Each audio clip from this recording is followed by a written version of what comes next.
Hello students, welcome to Pragya smart classes. मैं शिवांशु कमल नामदेव बात कर रहा हूं यहाँ बायोलॉजी 12th क्लास के बारे में। अभी तक हमने बात की थी चैप्टर 2 के बारे में, जिसमें हम पर्टिकुलरली बात कर रहे थे नर और मादा युग्मकों के निर्माण के बारे में।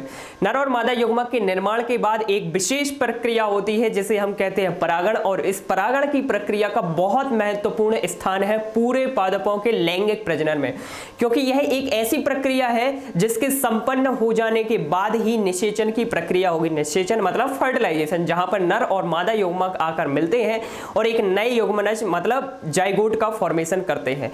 तो अगर हम बात करें परागण के बारे में कि परागण क्या होता है, तो एक नॉर्मल टर्म के तौर पर हम इसे डिफाइन कर सकते हैं कि पराग कणों का पराग कोश से मुक्त होकर उसी प्रजाति के पुष्प के वर्तिकाग्र तक या दूसरे प्रजाति के वर्तिकाग्र तक पहुंचना क्या कहलाता है? परागण कहलाता है। मतलब हम बात कर चुके हैं दो ऑर्गन्स के बारे में, एक होता है मेल रिप्रोडक्टिव ऑर्गन मतलब नर जनन अंग, और एक होता है मादा जनन अंग जिसे हम कहते हैं गायनोसियम। तो एंड्रोसियम से गायनोसियम तक पोलन ग्रेन्स मतलब नर जनन अंग से मादा जनन अंग तक पराग कणों का पहुंचना ही क्या कहलाता है? परागण कहलाता है। अब हमें पता है कि जो परागकण है वो नर जनन अंग में पराग कोश में निर्मित होते हैं, मतलब एंथर में निर्मित होते हैं, बहुत सारी संख्या में निर्मित होते हैं, एक बड़ी संख्या में परागकण निर्मित होते हैं और इनको वहां से मुक्त कर दिया जाता है। तो ये एनवायरनमेंट में होते हुए कहां पहुंच जाते हैं? फीमेल रिप्रोडक्टिव पार्ट मतलब मादा जनन अंग की तरफ पहुंच जाते हैं। और मादा जनन अंग में हमने 3 अंगों के बारे में बात की थी। एक होता है वर्तिकाग्र जो सबसे ऊपर की तरफ होता है जिसे स्टिग्मा कहते हैं, बीच में एक ट्यूब लाइक स्ट्रक्चर होती है जिसे हम कहते हैं स्टाइल मतलब वर्तिका, और सबसे नीचे की तरफ होता है अंडाशय मतलब ओवरी। तो अब हम इसे थोड़ा और स्पेसिफाई करते हैं। पराग कणों का पराग कोश से मुक्त होकर वर्तिकाग्र तक पहुंचना क्या कहलाता है? परागण कहलाता है। ठीक है, तो अब ये 2 तरह से हो सकता है। 2 तरह से कैसे? मतलब कि आप देखते हैं कि एक जो पौधा है उस पर कई सारे पुष्प लगे हुए हैं, ठीक है, और हमने ये बात भी की है कि एक पुष्प के अंदर ही नर और मादा जनन अंग दोनों हो सकते हैं। तो हो सकता है कि एक ही पुष्प में मादा जनन अंग से परागकण उड़ते हुए कहां पहुंच जाए? नर जनन अंग की मतलब नर जनन अंग से मादा जनन अंग की तरफ पहुंच जाए। ठीक है, एक कंडीशन ये हो सकती है कि एक पौधे में पुष्प लगे हुए हैं कई सारे, तो एक पुष्प से परागकण चलकर उसी पौधे के दूसरे पुष्प पर जाकर गिर गए। ठीक है, और एक कंडीशन ये हो सकती है कि मान लो जैसे हम बात कर रहे हैं एक ही स्पीसीज के बारे में, हम बात कर रहे हैं गुलाब के बारे में, ठीक है, तो गुलाब के 2 अलग अलग पौधे हो सकते हैं लेकिन उन पर फूल कैसे हैं? एक जैसे ही है। तो एक गुलाब के पौधे से दूसरे गुलाब के पौधे पर अगर परागकण पहुंच गए और वहां पर जो भी आगे प्रक्रिया वो हुई, तो हम उसे क्या कहते हैं? उसे भी हम परागण ही कहेंगे। तो यहां पर बेसिकली कहने का मतलब क्या है कि 3 चीजें हो सकती है। या तो एक ही पुष्प में हो, आपके पास पुष्प एक ही है और उसी के अंदर परागण की प्रक्रिया हो गई, मतलब नर जनन अंग से मादा जनन अंग की तरफ परागकण पहुंच गए। फिर इसके बाद दूसरी कंडीशन क्या है कि यहां पर 2 पुष्प तो होंगे, लेकिन ये पुष्प कैसे होंगे? ये पुष्प होंगे एक ही पौधे के, मतलब जैसे एक पेड़ लगा है कोई, जैसे मान लो गुलाब का प्लांट है या रोज प्लांट है, तो उस पर बहुत सारे फूल लगे हुए हैं और एक फूल से दूसरी फूल की तरफ क्या पहुंच गए? परागकण पहुंच गए। तो ये वाली कंडीशन है। अब तीसरी कंडीशन क्या है कि आपके पास 2 तरह के पुष्प है, ठीक है, और 2 तरह के पुष्प कैसे हैं कि प्रजाति तो एक ही है, जैसे हमने बात की थी अभी गुलाब के बारे में, तो एक दूसरे पौधे पर लगा हुआ है और दूसरा फूल कहाँ लगा हुआ है? दूसरे पौधे पर लगा हुआ है। और अब अगर इनके बीच में परागकणों का स्थानांतरण हुआ तो ये भी क्या कहलाएगा? मतलब ये भी एक परागण का टाइप है। तो 3 तरह की बातें की हमने। एक, जब पुष्प समान हो, जब पुष्प असमान हो लेकिन पौधा समान हो, जब पुष्प भी असमान हो और पौधे भी असमान हो, तब ये 3 तरह के परागण हो सकते हैं, जिनके बारे में आगे हम विस्तार से चर्चा करेंगे कि इन परागण के प्रकारों को क्या कहते हैं। अब इसके बाद दूसरी बात आती है कि इस परागण की प्रक्रिया में कई जैविक और अजैविक कारक सहायता करते हैं। जैसे कि हम बात कर ही चुके हैं कि मादा जो युग्मक है वो तो एक जगह से दूसरी जगह नहीं जा सकता, लेकिन जो नर युग्मक है या जो नर युग्मकोद्भिद है जिसे हम परागकण कहते हैं, वो एक जगह से दूसरी जगह जा सकता है। लेकिन कैसे जाएगा? उसके लिए भी कारकों की आवश्यकता होगी, मतलब एजेंट्स की आवश्यकता होगी जो उसे एक जगह से ले जाकर दूसरी जगह पर रख दें। तो उन्हीं कारकों के बारे में बात कर रहे हैं यहाँ पर कि ये दो तरह के हो सकते हैं, या तो ये जैविक कारक होंगे, मतलब ऐसे कारक जिनमें जान है, मतलब कोई भी जीव हो सकता है ये, ठीक, और दूसरे अजैविक कारक, मतलब एबायोटिक फैक्टर्स, तो ये हवा भी हो सकता है, ये पानी भी हो सकता है, कोई भी इनमें से फैक्टर हो सकता है। तो इस तरह अलग अलग फैक्टर्स के बेसिस पर परागण की प्रक्रिया संपन्न होती है। जो आप पूरे एंजियोस्पर्मिक फ्लावर्स देख रहे हैं सभी में परागण की प्रक्रिया होती है और उसी प्रक्रिया के बाद निषेचन की प्रक्रिया संपन्न होती है। अगर आप यहाँ पर एक नॉर्मल डायग्राम देखें, पॉलिनेशन को शो करता हुआ ये डायग्राम है, तो यहाँ पर एक पुष्प है जिसके अंदर अलग अलग तरह की संरचनाएं हैं, बाहर कैलेक्स है, अंदर कोरोला है, फिर इसके बाद मतलब बाह्य दलपुंज है, दलपुंज है, फिर इसके बाद पुंकेसर मतलब एंड्रोसियम और स्त्री केसर मतलब गाइनोसियम, चारों तरह की संरचनाएं यहाँ पर आप देख सकते हैं। अब क्या होगा कि जो यहाँ पर एंड्रोसियम है या नर जनन अंग है, जैसे परागकोश जो आगे बनता है उससे परागकण रिलीज हुए, ये देखो परागकण ये हवा में मुक्त हो गए, बहुत सारे परागकण हवा में मुक्त हो गए। अब हमने बात की थी कि कारक होते हैं यहाँ पर, या तो जैविक कारक होगा या अजैविक कारक होगा, तो हमने मान लिया कि ये जैविक कारक की सहायता से हो रहा है। ये यहाँ पर आप मधुमक्खी देख रहे हैं, ये मधुमक्खी इन परागकणों को लेकर जा रही है और कहाँ ले जाकर छोड़ देगी, ये इसे ले जाकर छोड़ देगी वर्तिकाग्र पर। वर्तिकाग्र जो वर्तिका का आगे वाला हिस्सा होता है, फूला हुआ हिस्सा होता है, उसे क्या कहते हैं, वर्तिकाग्र मतलब स्टिग्मा। तो यहां से फिर परागकण अंदर की तरफ गति करेंगे, वो बात की बात है कि फिर जाकर वो निषेचन करेंगे। तो ये पूरी प्रक्रिया जहां पर एक पुष्प के वर्तिकाग्र पर परागकण पहुंचते हैं, कहां से, परागकोश से, या सिंपली कहें कि एक पुष्प के परागकोश से दूसरे पुष्प के वर्तिकाग्र पर परागकणों का पहुंचना क्या कहलाता है, परागण कहलाता है। ठीक है, फिर इसके बाद हम अगर बात करें आगे की तरफ बढ़े हम, तो परागण के प्रकारों पर पहुंचते हैं हम कि परागण के कौन कौन से प्रकार होते हैं। तो जो अभी बेसिस हमने बताया उसी बेसिस पर परागण दो तरह के होते हैं। जब एक ही पौधे के अंदर परागण हो तो वो क्या कहलाता है, स्वपरागण कहलाता है, और जब दो अलग अलग पौधों के बीच में परागण की प्रक्रिया होती है तो वो क्या कहलाती है, परपरागण कहलाती है। लेकिन यहाँ पर क्या होगा, दो अलग अलग पौधे तो होंगे लेकिन प्रजाति एक ही होगी। ऐसा नहीं है कि जो जैसे गुलाब का पौधा है तो उसके लिए चाइना रोज पॉलिनेट कर देगा, ऐसा नहीं हो सकता है, या गुलाब के लिए सूरजमुखी का पौधा परागित कर देगा, ऐसा कभी नहीं हो पाएगा। ठीक है, तो ये परपरागण होगा लेकिन एक ही प्रजाति रहेगी, एक ही प्रजाति के अलग अलग पौधे होते हैं, उनके बीच में परागण की प्रक्रिया होती है। ठीक है, फिर इसके बाद इनके भी अलग अलग टाइप होते हैं, जैसे कि स्वपरागण में दो तरह के टाइप्स की बात की गई है। सबसे फर्स्ट है ऑटोगैमी और दूसरा है जिटोनोगैमी। ठीक है, ऑटोगैमी का मतलब क्या है, आपको भी ध्यान हो कि हमने दो कंडीशंस के बारे में बात की थी। हमने कहा था कि हो सकता है आपके पास एक ही पुष्प हो, ठीक है, और हो सकता है कि आपके पास एक ही पौधे में बहुत सारे पुष्प हैं, जो कि होता है। तो जब परागण हो एक ही पुष्प के भीतर, मतलब इसी पुष्प के अंदर नर जनन अंग भी है और मादा जनन अंग भी है, दोनों की संरचनाएं मिल गई, या कह सकते हैं कि परागकण कहां पहुंच गए, मादा जनन अंग की तरफ पहुंच गए। तो इस तरह का जो परागण होता है वो क्या कहलाता है, स्वयुग्मन कहलाता है। ठीक है, फिर इसके बाद सेकंड जो चीज है वो क्या कहलाती है, जिटोनोगैमी जिसे हम कहते हैं, या इसको हम कहते हैं सजात पुष्पी परागण। सजात पुष्पी परागण का मतलब क्या है कि आपके पास पौधा एक ही है लेकिन इसके फूल दोनों में अलग अलग है और इनके बीच में परागण की प्रक्रिया होगी, तो ये क्या कहलाता है, जिटोनोगैमी कहलाता है। आप यहाँ एक एग्जांपल देख सकते हैं, बहुत अच्छी इमेज लगाई गई है यहाँ पर। ऑटोगैमी का एग्जांपल आप यहाँ पर देख रहे हैं, एक फूल ये लगा हुआ है, ठीक है, और इसके पास अलग अलग तरह की संरचनाएं हैं। जो ये आप संरचनाएं देख रहे हैं लाल कलर की, और ये पूरा वृंत, ये क्या है, नर जनन अंग है, और यहाँ से परागकण निकले हैं, मुक्त हुए हैं, और कहाँ पहुँच गए हैं, ये अंदर की तरफ जो पूरी की पूरी मादा जनन अंग बना हुआ है या मादा जनन इकाई बनी हुई है, यहाँ से परागकण यहाँ पहुँच गए हैं।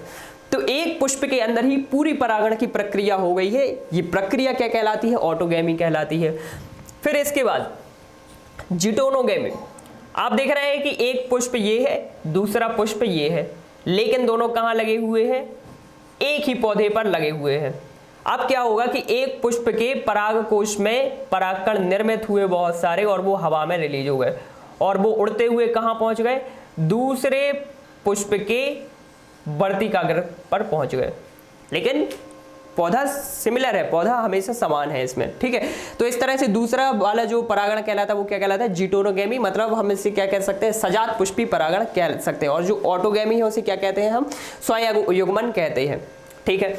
तो इस तरह दो अलग अलग तरह के स्वपरागण होते हैं, या कह सकते हैं कि जो स्वपरागण है उसके दो तरह के टाइप है, एक है ऑटोगेमी और दूसरा होता है जिटोनोगेमी।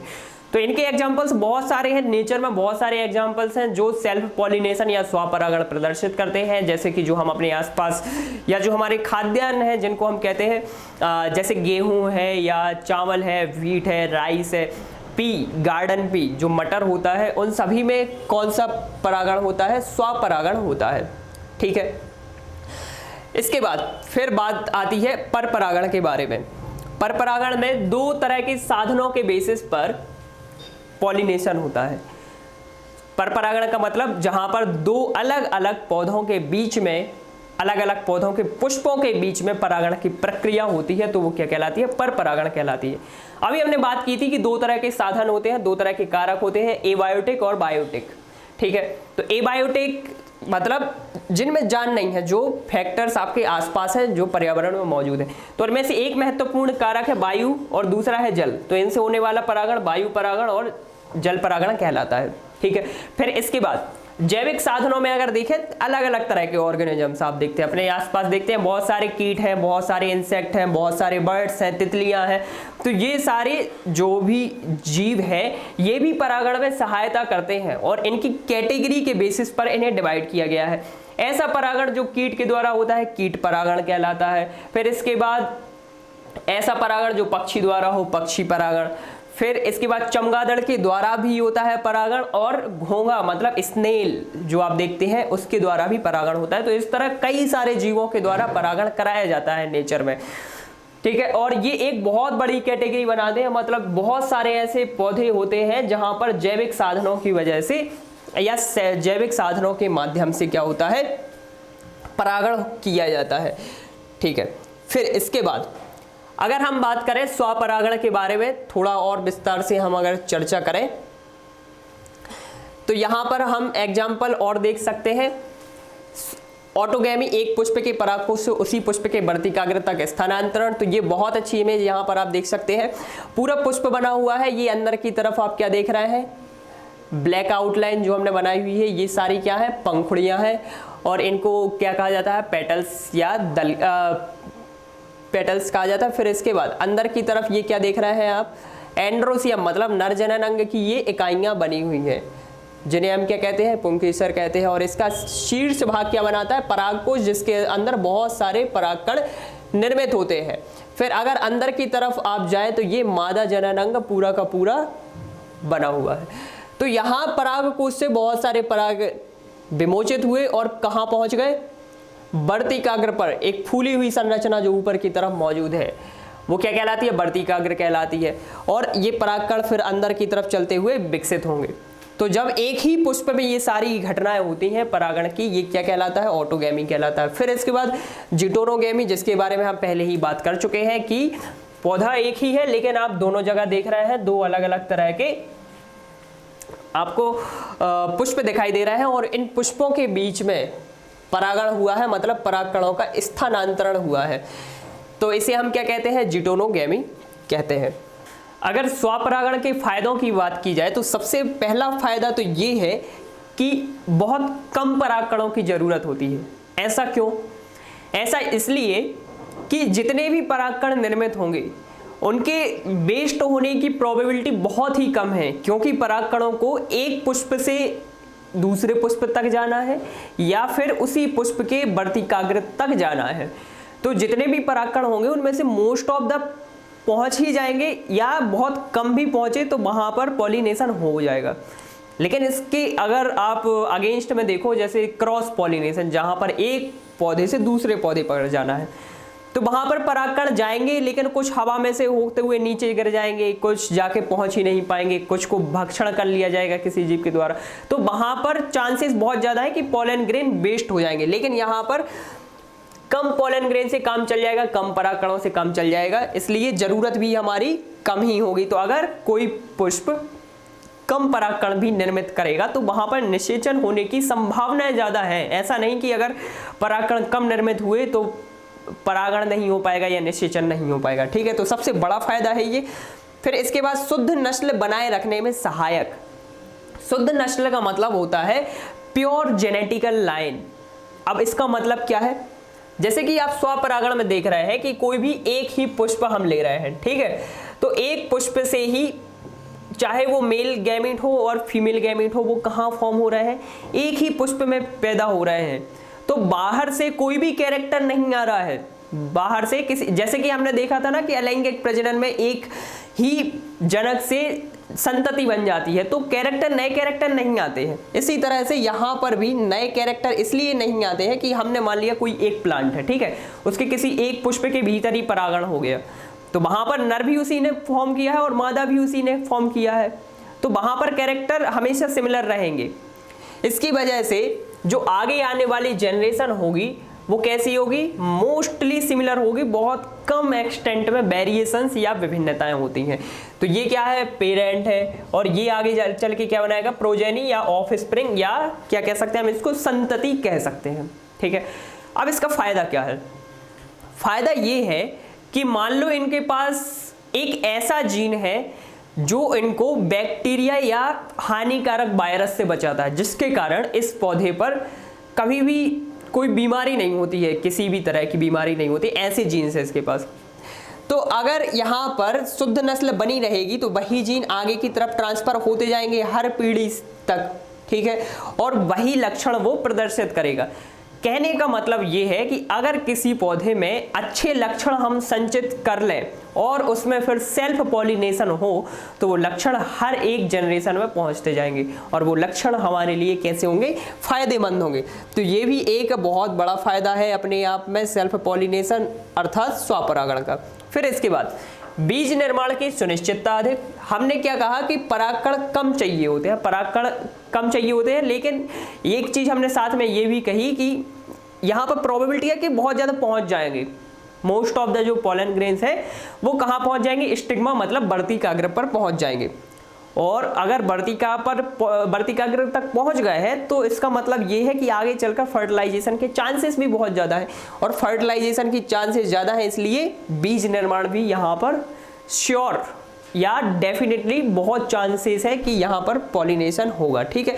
लगभग 90 to 100%, कभी कभी 100% सीड फॉर्मेशन भी होता है या फर्टिलाइजेशन हो जाता है सेल्फ पॉलिनेशन में। फिर इसके बाद विपरीत पर्यावरणीय परिस्थितियों में लाभदायक।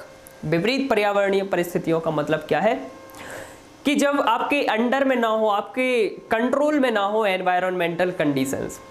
मान लो कि जैसे हम परपरागण की बात कर रहे हैं, कोई एक ऐसा पुष्प है जिसको सिर्फ मधुमक्खी की प्रजाति द्वारा ही परागित किया जाता है। अब किसी भी तरह की कंडीशन आई और वो मधुमक्खियां उस पर्टिकुलर एरिया से गायब हो गई कुछ समय के लिए, ठीक है, तो अब क्या होगा कि उनके अंदर परागण नहीं हो पाएगा क्योंकि वो निर्भर थे उन मधुमक्खियों पर। या आप बात करो कि कोई ऐसा कह सकते हैं कि कोई जल में है कोई भी पौधा, ठीक है, और उसके परागकणों को ले जाने के लिए जल की जरूरत होती है एक जगह से दूसरी जगह, लेकिन वहां पर क्या हो गया है कि सिल्ट बहुत ज्यादा जम गई है, मिट्टी बहुत ज्यादा जम गई है, तो पानी कैसा हो गया है, कॉन्सेंट्रेट सा हो गया है, इसलिए वहां पर परागकण इजीली मूव नहीं कर पाएंगे अब पानी में। तो अगर यहाँ पर स्वपरागण है तो क्या फायदा होगा, फायदा ये होगा कि वो पौधा हमेशा सेम ही रहेगा, तो परागकणों को ज़्यादा दूरी तय नहीं करनी पड़ेगी, इजीली वो पहुंच जाएंगे। और अगर एक ही पुष्प के अंदर हो रहा है तो और अच्छी बात है, ये वहां पर बहुत इजीली क्या हो सकता है, परागण हो सकता है, जो परागकण है वो एक जगह से दूसरी जगह जा सकते हैं। तो ये बहुत बड़े फायदे हम कह सकते हैं। और एक चीज़ और, यहाँ इनको लालच नहीं देना पड़ता किसी भी जीव को।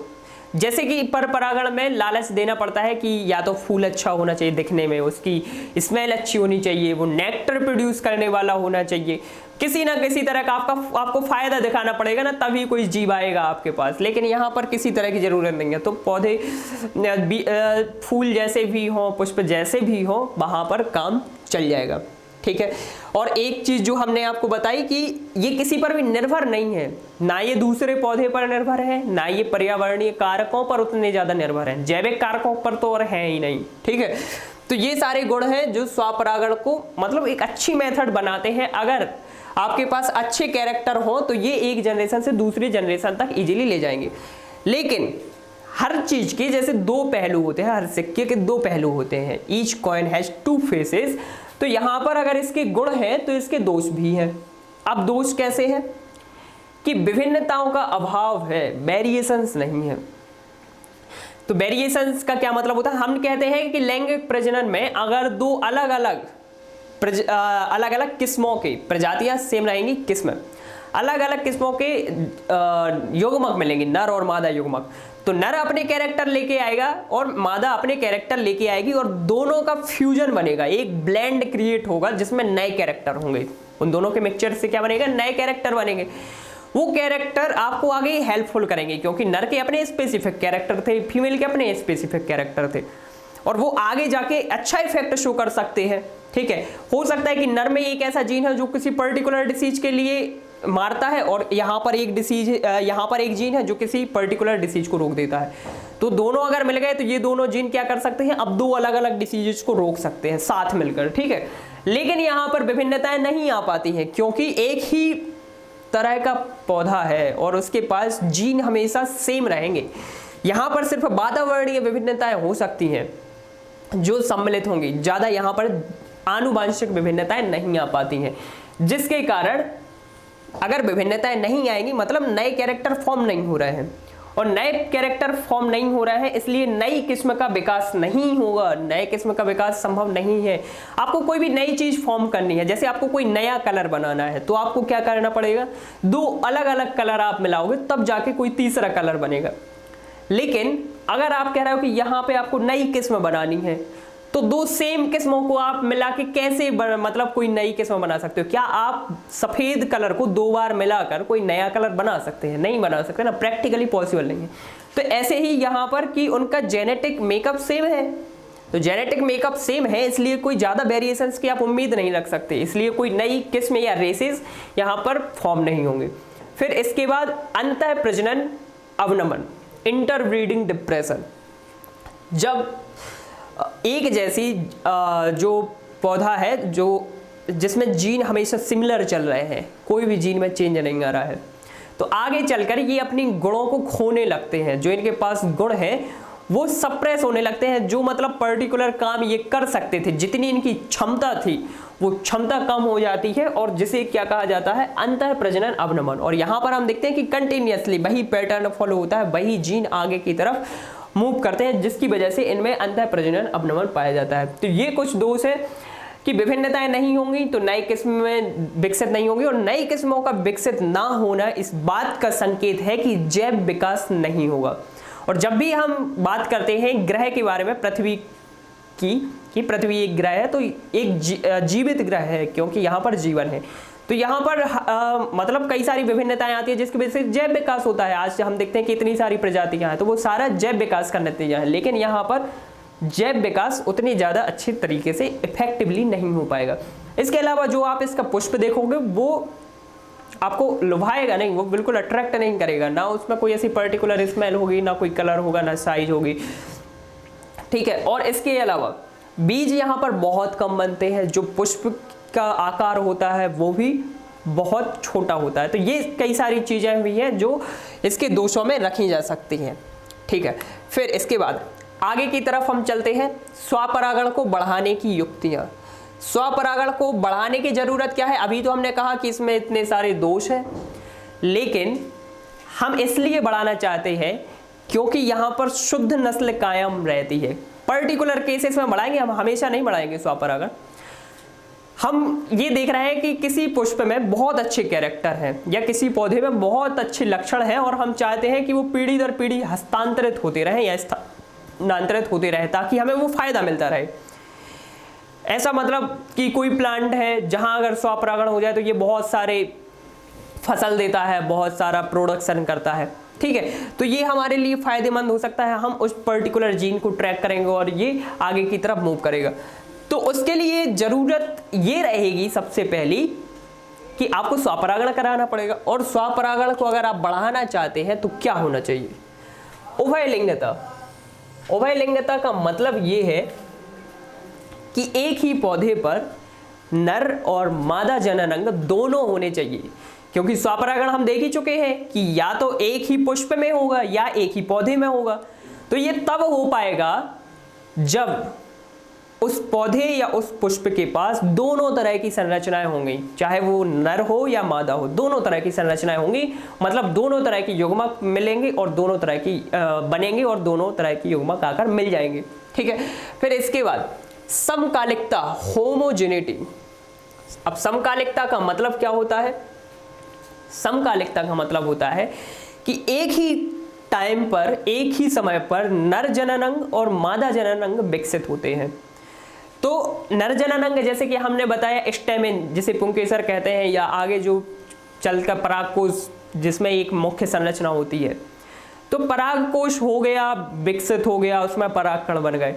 लेकिन जो वर्तिकाग्र है या जो अंडाशय है उसके अंदर वर्तिकाग्र विकसित नहीं हुई है, अंडाशय के अंदर कोशिकाएं नहीं बनी है या युग्मक नहीं निर्मित हुए हैं अभी तक, या युग्मकोद्भिद नहीं बना है, तो क्या होगा कि परागकण उड़ के पहुंच जाएंगे स्टिग्मा के ऊपर, लेकिन अभी वो मैच्योर ही नहीं हो पा रहा है। तो जब तक अंदर की तरफ बीजाणु बना, जब तक स्पोर बना अंदर की तरफ, भ्रूणकोश जिसे हम कहते हैं, तब तक वो परागकण मर गया, वहां पर बैठा हुआ है। कहां पर? जिसे हमने वर्तिकाग्र कहा था या स्टिग्मा कहा था।